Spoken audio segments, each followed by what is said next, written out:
राज्य में आलू जोगाण समस्या प्रायतः समाधान हो गलानी बोली कहते खाद्य जोगाण और खाउटी कल्याण मंत्री कृष्णचंद्र पात्र।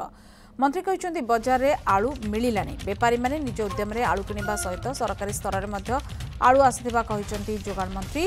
वर्तमान बजार में आलू किलो 30 रु 35 टंकार बिक्री होता कहते मंत्री। या फल आलू संकट में समाधान किछि मात्रा हो गलानी एक मंत्री कहते। ए संपर्क में मुख्यमंत्री मोहन माझी पश्चिमबंग मुख्यमंत्री सहित कथबार्ता होती। समस्या तुरंत समाधान हो कहते जोगाण मंत्री कृष्णचंद्र पात्र।